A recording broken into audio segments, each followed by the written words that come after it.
सावन सोमवार व्रत पूजा में अवश्य पढ़े ये व्रत कथा। शिवजी होंगे प्रसन्न, सभी इच्छा होगी पूरी। सनातन धर्म में सावन माह का विशेष महत्व होता है, क्योंकि यह भोलेनाथ का प्रिय महीना माना जाता है। वहीं इस दौरान पढ़ने वाले सभी सावन सोमवार के व्रत बेहद महत्वपूर्ण माने जाते हैं। धार्मिक मान्यताओं के अनुसार जो भी व्यक्ति सावन सोमवार को व्रत रखता है और शिव परिवार की पूजा करता है तो उसकी सभी मनोकामनाएं पूर्ण होती हैं। साथ ही भगवान शिव और मां पार्वती का आशीर्वाद प्राप्त होता है। लेकिन इस दिन आपको व्रत कथा का पाठ भी अवश्य करना चाहिए। मान्यता है इस कथा के बिना व्रत का फल नहीं प्राप्त होता। ऐसे में जानिए सावन सोमवार की व्रत कथा। किसी नगर में एक साहूकार रहता था, जिसके घर में धन की कमी नहीं होती थी, लेकिन उसे संतान सुख प्राप्त नहीं हुआ था, जिस कारण वह परेशान रहता था। पुत्र प्राप्ति की इच्छा से वह हर सोमवार व्रत भी रखता था और पूरी श्रद्धा के साथ शिव मंदिर जाकर भगवान शिव और पार्वती जी की आराधना करता था। उसकी भक्ति भाव से मां पार्वती प्रसन्न हो गई और भगवान शिव से उस साहूकार की मनोरथ पूर्ण करने का आग्रह करने लगी।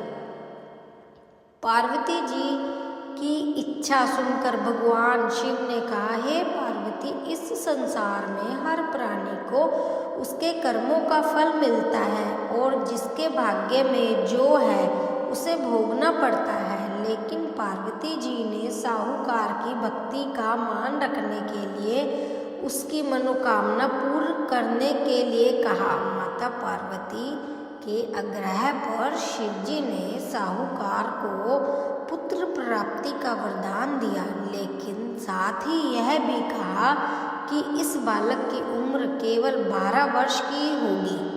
माता पार्वती और भगवान शिव की बातचीत को साहूकार सुन रहा था, जिसे सुनकर ना तो उसे कोई खुशी थी और ना ही दुख। वह पहले ही शिवजी की पूजा करता रहा।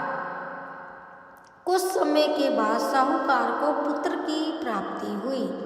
जब वह बालक 11 वर्ष का हुआ तो उसे पढ़ने के लिए काशी भेजा गया। साहूकार ने पुत्र के मामा को बुलाया और उसे बहुत सारा धन दिया और कहा कि तुम इस बालक को काशी विद्या प्राप्त करने के लिए ले जाओ और मार्ग में यज्ञ कराते जाना। जहाँ भी यज्ञ कराओ वहाँ ब्राह्मणों को भोजन करवाकर दक्षिणा देते हुए जाना। दोनों मामा भांजे इसी तरह यज्ञ करते और ब्राह्मणों को दान दक्षिणा देते हुए काशी की तरफ चल पड़े। रास्ते में एक नगर पड़ा, जहाँ नगर के राजा की कन्या का विवाह था, लेकिन जिस राजकुमार से उसका विवाह होना था वह एक आग से काना था, जिसकी जानकारी लड़की और उसके घर वालों को नहीं थी। राजकुमार के पिता ने अपने पुत्र के काना होने की बात को छुपाने के लिए एक चाल सोची। साहूकार के पुत्र को देखकर उसने सोचा कि क्यों ना इस लड़के को ही दूल्हा बनाकर राजकुमारी से विवाह करा दिया जाए। विवाह के बाद इनको धन देकर विदा कर दूंगा और राजकुमारी को अपने नगर ले जाऊंगा। उसने लड़के को दूल्हे के वस्त्र पहनाकर राजकुमारी से उसका विवाह करा दिया। लेकिन साहूकार का पुत्र ईमानदार था। उसने मौका पाकर राजकुमारी की चुन्नी पर लिख दिया है कि तुम्हारा विवाह तो मेरे साथ हुआ है, लेकिन जिस राजकुमार के साथ तुम्हें भेजा जाएगा वह एकाक से काना है, तो काशी पढ़ने जा रहा हूँ। राजकुमारी ने चुन्नी पर लिखी बात अपने माता पिता को बताई। राजा ने अपनी पुत्री को विदा नहीं किया। दूसरी ओर साहूकार का लड़का और उसका मामा काशी पहुँचे और वहाँ जाकर उन्होंने यज्ञ किया। जिस दिन लड़के की आयु 12 वर्ष की हुई, उसी दिन यज्ञ रखा गया। लड़के ने अपने मामा से कहा कि मेरी तबीयत कुछ ठीक नहीं है। मामा ने कहा कि तुम अंदर जाकर सो जाओ। शिव जी के वरदान अनुसार कुछ ही देर में उस बालक के प्राण निकल गए। मृत्यु भांजे को देखकर उसके मामा ने विकल्प शुरू किया। संयोगवश उसी समय शिवजी और माता पार्वती जी उधर से जा रहे थे। पार्वती ने भगवान से कहा, स्वामी, मुझे इसके रोने के स्वर सहन नहीं हो रहा। आप इस व्यक्ति के कष्ट को अवश्य दूर करें। जब शिवजी मृत बालक के समीप गए तो वह बोले कि यह उसी साहूकार का पुत्र है जिसे मैंने 12 वर्ष की आयु का वरदान दिया।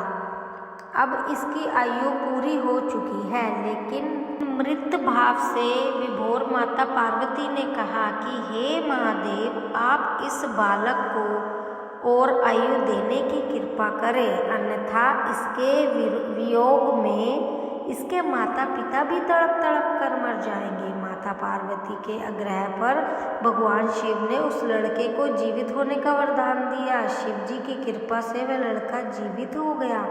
शिक्षा समाप्त करके लड़का मामा के साथ अपने नगर की ओर चल दिया। दोनों चलते हुए उसी नगर में पहुंचे जहां उसका विवाह हुआ था। उस नगर में भी उन्होंने यज्ञ का आयोजन किया। उस लड़के के ससुर ने उसे पहचान लिया और महल ले जाकर उसकी खातिरदारी की और अपनी पुत्री को विदा किया। इधर साहूकार और उसकी पत्नी भूखे प्यासे रहकर बेटे के आने की प्रतीक्षा कर रहे थे।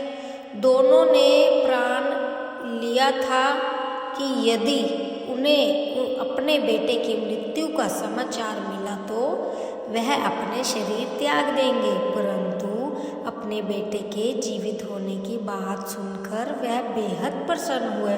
उसी रात भगवान शिव ने व्यापारी के सपने में आकर कहा, मैं तेरे सोमवार के व्रत करने और व्रत कथा सुनने से प्रसन्न होकर तेरे पुत्र की लंबी आयु प्रदान कर रहा हूँ। इसी प्रकार जो कोई सोमवार व्रत करता है या कथा सुनता है उसके सभी दुख दूर होते हैं।